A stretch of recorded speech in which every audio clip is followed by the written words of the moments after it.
Is it over for Anthony Richardson in Indianapolis? Should he stay in Indianapolis? Should he request a trade? We're here to talk about it on the Ati-O Colts show, guys. Thanks again for tuning in.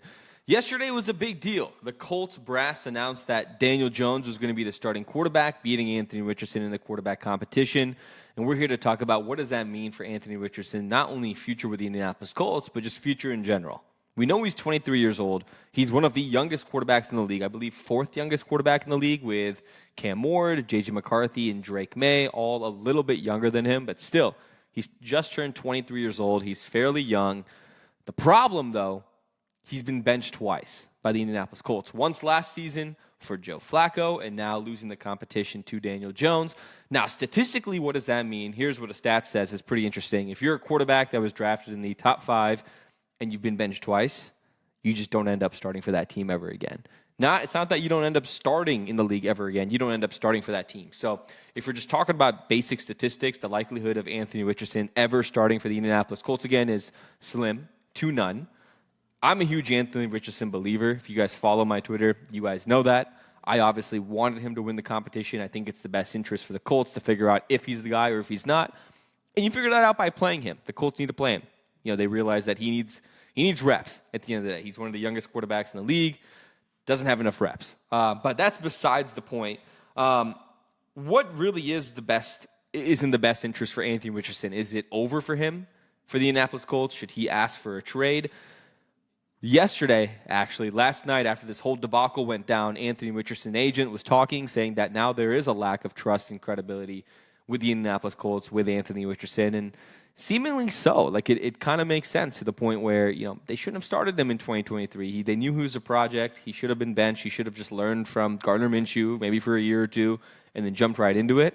Clearly, that's not the route the Colts took at the end of the day. So I understand the trust and credibility. Anthony having as good as a camp as he did have this training camp, and Big Q even saying this was his best training camp. He expected to win this job, so I understand the trust and credibility just not being there. But let's talk about, what makes the most sense. In my opinion, staying with the Indianapolis Colts this offseason just kind of makes the most sense for Anthony Richardson. The reason is because he's already struggling learning this system, and it's been 2 years. Yeah, people say going to a different organization would be a reset for him, a quote-unquote much-needed reset. You hear that all over social media and national media this morning, but it doesn't. For a guy that wasn't able to learn Shane Steichen's system, and it's been going into year 3, you think a whole different system is just going to change that appeal for him? It's going to all of a sudden make him understand the system a lot better? The NFL is a complicated place, especially if you want to go to a place where you're going to succeed in, which is offensive coordinators or good offensive play callers as head coaches and good offenses. Their offensive systems are going to be complicated. And so it's in Anthony Richardson's best interest, in my opinion, to stay with the Indianapolis Colts, at least through this season. Then they'll figure out what to do with his fifth-year option, because right now he's going to go for, if he were to ask for a trade, he's going to go for a deal like Trey Lance, a guy that was taken 3rd overall. I think he went for, a 4th-round pick, and even we thought that was high. Like the Dallas Cowboys coming in and offering a 4th-round pick for Trey Lance just for him to not be on their team anymore. So I would assume it would be something like that, but is that worth it? Like if you're the Indianapolis Colts, you have this raw product and raw prospect that you could eventually figure out, but have you tainted that relationship too much? Is it worth trading for just a 4th-round pick, knowing that 4th-round hit rates are fairly low when you do have the guy with the most athletic quarterback in the NFL based on RAS score? He had a 10 out of 10. And so there's a lot of things to consider in that scenario. But in my opinion, if you're Anthony Richardson, this fucking sucks. It really does. You're supposed to be handed the keys. You're supposed to win this competition against a guy that just got benched for Tommy DeVito and Drew Lock, but you come in and it's kind of the same old story with inaccuracies and inconsistencies. And I'm as much of an Anthony Richardson believer as there is out there, a homer, as people call me on Twitter. But at the end of the day, you weren't able to beat out Daniel Jones. It's unfortunate. You're in your best interest. I think you should 100% stay with Indianapolis. You should understand their system more, because the stats say it's over for you, but you never know. You never know what life looks like in that regard. And then also you're hearing all these things like Adonai Mitchell and Big Q and everyone talking about how Tyler Warren and Daniel Jones are the first ones in the facility every single morning, 6:30 in the morning. And you question, Daniel Jones, year 6, year 7, 27, 28 years old, has a big life, whatnot. Tyler Warren being a rookie. Why haven't you done this, Anthony? Since 2023, you should have been the guy that was first in the locker room. You want to win over the locker room? You got to be there, man. You got to be the first one in the room. Cam Ward is in there at he wakes up at 4:30 every single morning. He's saying, I get to do a job that I fucking love to do. His dad was working at a job that he hated doing. He was waking up at 4:30 in the morning, and Cam Ward's like, if he can do it, why can't I? That's leadership. And that might be something that Anthony Richardson might have been missing. We don't know behind the scenes what that looks like, because as a fan, I don't understand necessarily the full game of the NFL from an offensive scheme and standpoint, but clearly the coaches think that Anthony Richardson didn't win the competition because of his cadences at the line of scrimmage, his inaccuracies, whatever. There's things behind the scene that we don't know. So maybe this was one of them too. He just wasn't showing up, even though he had a much better camp, and we know he did in the last 2 seasons. But still. Now, like I said, I think it's best for him to stay in Indianapolis. I think he should be continuing to work on his work in practice in regards to his fundamentals, making sure he's understanding the scheme, Steichen's offense. Show up early. This is the time to kind of show up and show out, in my opinion. It's not a time where you sulk your head and you're like, oh, I lost. You're 23 years old, man. I believe in you. Whether you're with the Colts or wherever, I want you to succeed. But if you're going to succeed anywhere, make it be with the Indianapolis Colts. It ain't over, because Daniel Jones, guys, they say he's consistent or whatever, but one, he's not. He's not consistent.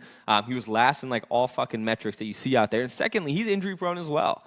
So you might be seeing the field this season, and I wouldn't be surprised if you did because of injuries or just terrible play, despite Steichen saying that his leash, Daniel Jones' leash, isn't short.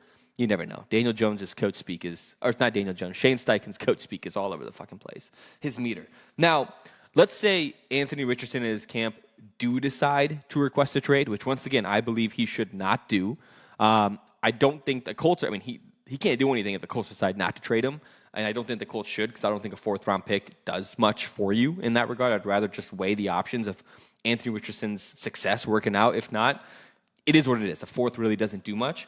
But if he were to ask for a trade and, a team was willing to give up a 3rd or 4th and the Colts were content with that, here are the 3 teams I think that Anthony Richardson should go to. One, it should be Kevin O'Connell and the Minnesota Vikings. Now, you have J.J. McCarthy there, but they obviously wanted to keep Sam Darnold. They talked about that multiple times, that they tried to keep Sam Darnold. They even tried to keep Daniel Jones there. So do they believe in J.J.?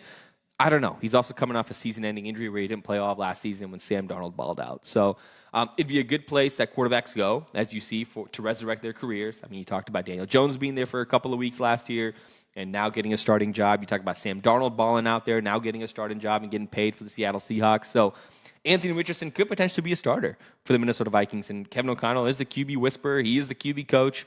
If JJ doesn't work out, Anthony Richardson has a shot. And Kevin O'Connell said a lot of good things after the game to Anthony Richardson, saying Steichen still believes in you. You're going to be a dog in the NFL. So just having a coach that believes in you, that's one good place I'd go. Second place I'd consider would be another quarterback whisperer, an offensive guru, in Sean McVay. They don't really have a plan. Stenson Bennett, yeah, I don't know. He's looked good in the preseason, but outside of that, he hasn't been healthy. He hasn't stayed on the field. I guess you could say the same for Anthony Richardson. But why not go to a West Coast offense like Sean McVay, just a guy that's a QB whisperer, and they don't have really a backup plan. Matt Stafford's dealing with his disc issues. He's 37 years old. To have Devontae Adams and Puka Nacua and Kyron Williams and an ascending offensive line and an ascending defense, put in a young ascending player that Sean McVay can maybe fix, yeah, I would go there. Last place, which I think is really intriguing, but I think he'll have the least success in, would be the New Orleans Saints. They're having a QB battle with Tyler Shuck and Spencer Rattler.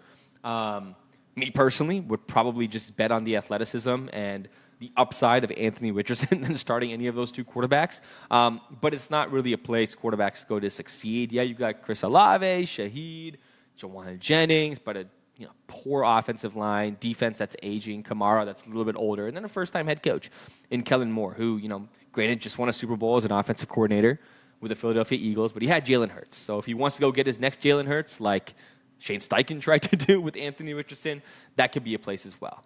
All in all, though, I think Anthony Richardson, like I mentioned, should stay in Indianapolis. He should use this as a learning experience. The stats say it's over for Anthony Richardson being a starting quarterback in the Indianapolis Colts, but stats are stats.